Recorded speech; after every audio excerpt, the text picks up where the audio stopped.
Hello, my name is Charlotte, a 32-year-old woman sharing a recent transformative experience that helped me find peace after a difficult time with my husband and his family. This journey began a few months ago, and while things are starting to settle, I'm still processing the emotional aftermath. By telling my story, I hope to find some healing. Rewind to 4 years ago when I took a big step in my life. I married my boyfriend, Benjamin. We met through mutual friends and spent 3 wonderful years together before deciding to marry. Benjamin was charismatic, always the life of any gathering, caring, generous, and coming from an affluent background with a successful career. His kindness felt boundless, and he loved to surprise me with thoughtful gifts. Our bond grew deeper over our shared love of travel, and my friends were genuinely happy for us. One generous gesture stood out. For my college graduation, Benjamin surprised me with a brand new laptop. I felt both grateful and slightly uncomfortable as it highlighted the financial gap between us. Benjamin, I'm just a student, I'd say, trying to broach the subject. I can't keep up with this level of spending. Let's at least split some costs. But he would just smile, shrugging off my concerns, assuring me that it was normal for him to spoil me just as his friends did with their partners. Eventually, I accepted his gestures, though I always contributed however I could. Once I landed a good job after graduation, I was excited to reciprocate his generosity. We began splitting expenses more evenly, even discussing the idea of moving in together. One day, Benjamin suggested, "Why don't you move in with me? I inherited my grandfather's house, so there's no rent. We can share the other costs to keep things fair."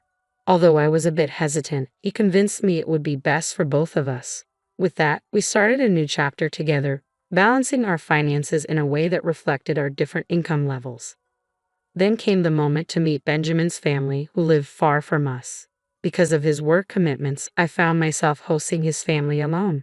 Before their visit, Benjamin warned me they could be judgmental but didn't offer much detail, only advising me to smile and not to take any hurtful comments personally. Hoping for a pleasant encounter, I prepared for their arrival. But from the moment his parents and sister walked through the door, the atmosphere felt tense. Their disapproval became obvious, voiced openly. "So, you're the woman Benjamin's been seeing," his mother, Susan, remarked, casting a scrutinizing glance around. "I didn't expect you'd be living here. Do you pay rent?" Trying to maintain my composure, I explained, "The house is fully paid for by Benjamin, but we share all other expenses equally." Susan didn't seem satisfied. "Just because the house is paid for doesn't mean you can freeload," she retorted. "This is Benjamin's house, not yours. Remember that." Her words were cutting, and the conversation only became more uncomfortable. Benjamin's sister, Kelly, wasn't any warmer. She barely spoke to me, instead making pointed references to her marriage to a billionaire, perhaps to establish her perceived superiority. My attempts to connect with her were met with dismissive responses. Throughout their visit, Benjamin offered no support. In fact, he almost seemed to side with them. His parents criticized my spending habits, particularly my purchases of makeup and skincare, labeling them frivolous for someone with limited financial contribution. They seemed skeptical of my independence, and Benjamin had apparently fueled their perception, portraying me as a struggling student when we first met, as if to downplay my growth since then. It was a tough and eye-opening experience, one that made me question my relationship with Benjamin and the dynamics within his family. I had been dependent on Benjamin at the start of our relationship, but his portrayal of me felt exaggerated and misleading, almost as if he wanted to reinforce his family's negative opinions. While Benjamin had indeed supported me financially early on, we had since adjusted our finances to split costs equally. Yet in front of his family, he remained silent, almost complicit in their disapproval, making the entire experience deeply unsettling. When I tried to explain this to Benjamin, reminding him that I had always lived modestly and that any luxury items I owned were gifts from him, gifts I'd often advised against due to their extravagance, he brushed it off. He defended his lavish spending, saying it was part of his social status, as if his generosity was more about his image than about genuinely caring for me. After his family left, I confronted him about their harsh comments, but he dismissed my concerns. "Don't take it to heart, Charlotte," he said casually. "They didn't mean it seriously. You're overreacting."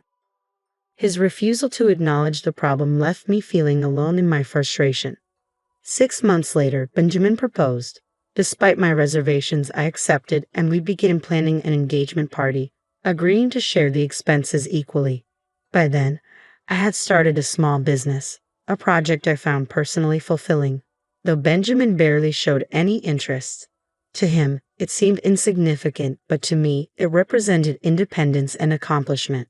For the engagement party, I even covered the plane tickets for my extended family to make sure they could attend. But as soon as the celebration began, familiar criticisms emerged. "You shouldn't have spent so much on this party, Charlotte," Susan chided. "You're draining Benjamin's funds before you're even married. At this rate, you'll end up with a backyard wedding." Their biting remarks cast a shadow over what should have been a joyful occasion. Feeling defensive, I spoke up. Yes, the party was lavish, but Benjamin and I agreed on this together. I paid my share, and he was just as enthusiastic about inviting so many guests. However, the criticisms didn't end there. Susan accused me of pushing Benjamin to spend beyond his means, while Kelly insinuated that she knew the kind of person I was and suggested I should have been more considerate.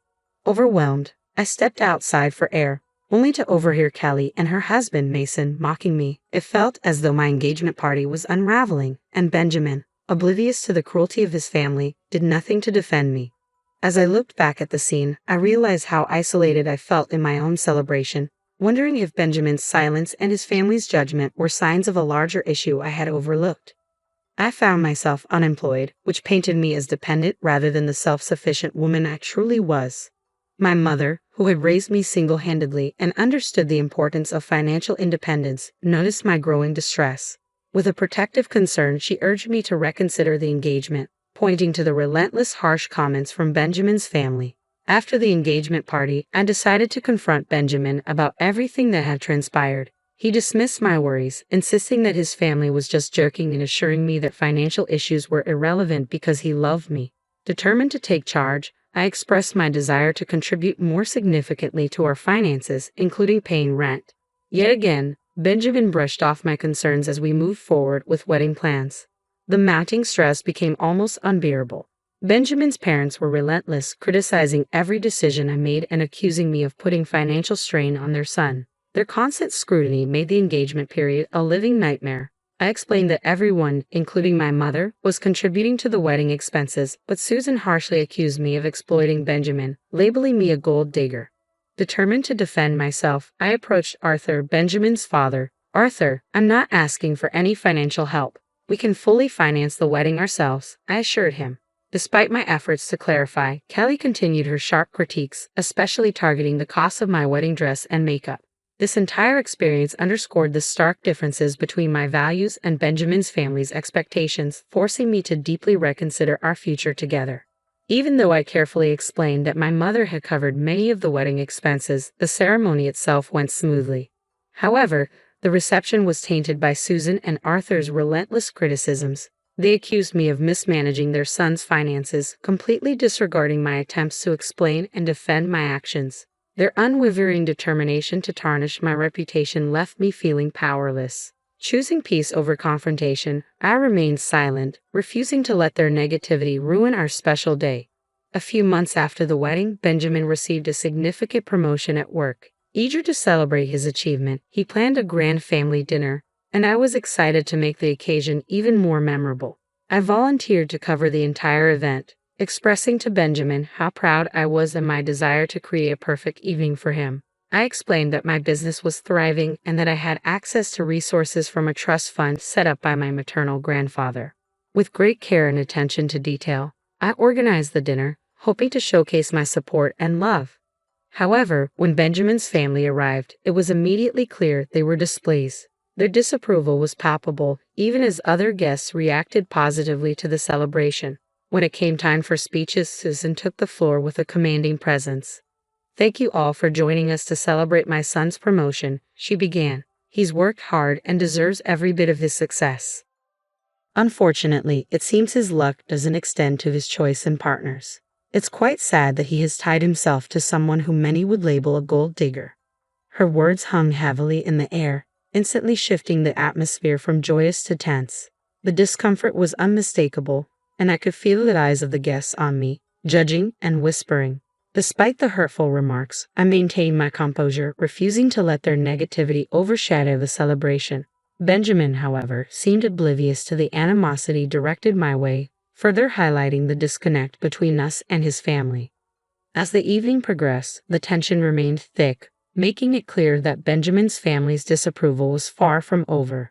Their harsh judgments and unfounded accusations continued to cast a shadow over what should have been a proud and happy moment. This relentless negativity forced me to confront the reality of my relationship with Benjamin and the challenges that lay ahead in navigating his family's hostility. The weight of Susan's words hit hard, yet I stayed composed, choosing silence over reaction as she continued.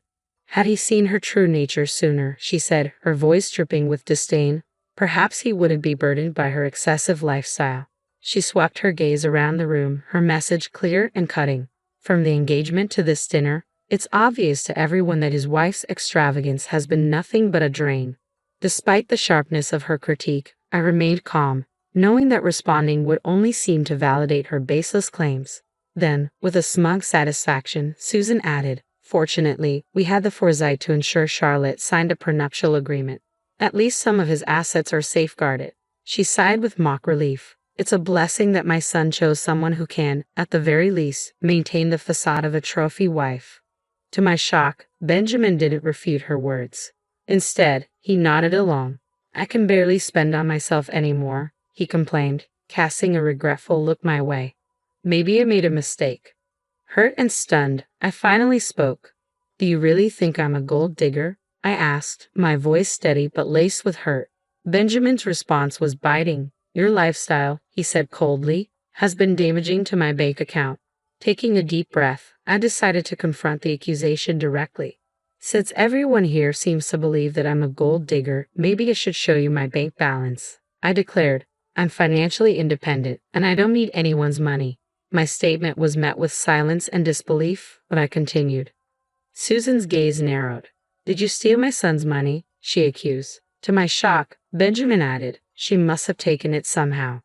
Holding my composure, I replied, "I don't need to steal from your son. I earn my own income, and I recently accessed a trust fund left by my grandfather. I was planning to use it to buy us a bigger house as a surprise, but under these circumstances, that seems unnecessary now."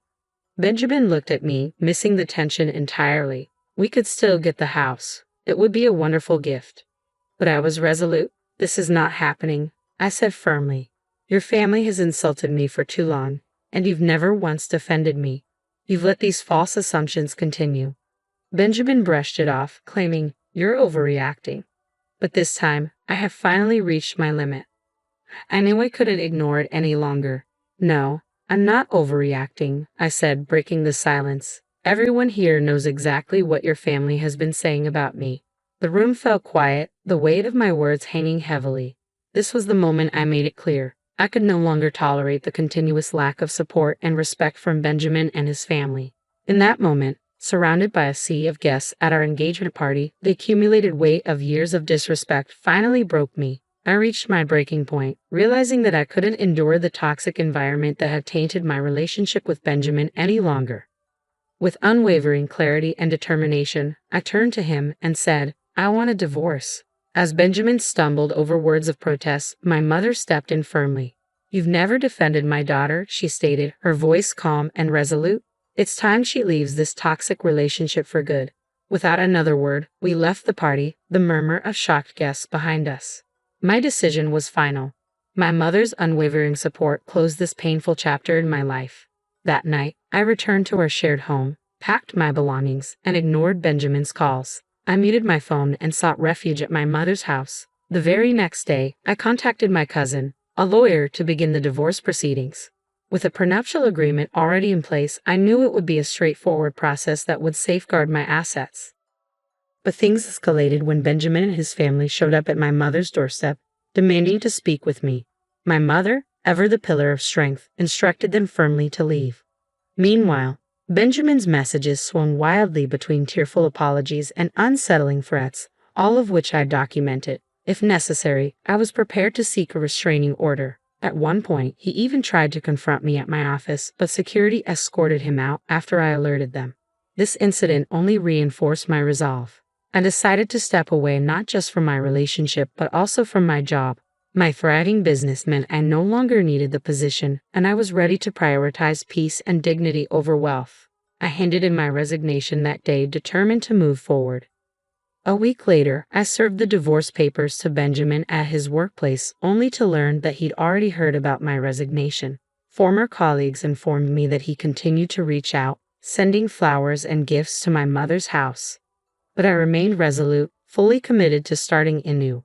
With my mother's unwavering support, I found a new refuge, a quiet home in a neighboring state where I could start fresh, free from the shadows of my past. As I awaited the finalization of the divorce, the judge expedited the proceedings thanks to our clear prenuptial agreement. During the 6 months of our separation, I took time to regroup and mentally prepare for the next chapter. I settled comfortably into my new home, changed my phone number to break contact with Benjamin, and began to savor the tranquility and independence of my new life. Occasional updates trickled in, revealing that Benjamin's life was unraveling. He blamed his parents for our divorce and struggled professionally as colleagues distanced themselves and his superiors frowned upon the drama he brought to his workplace.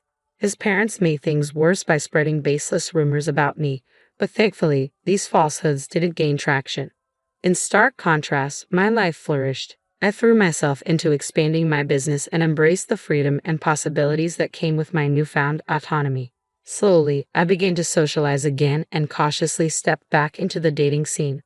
Though Benjamin's behavior had left scars, I remained optimistic, hopeful that I could heal and eventually find someone who would truly value and respect me. The hardship I endured because of Benjamin's actions had caused me immense pain, but it had also forged a newfound strength within me. Moving through and beyond these challenges propelled me to a future brimming with opportunities and personal growth.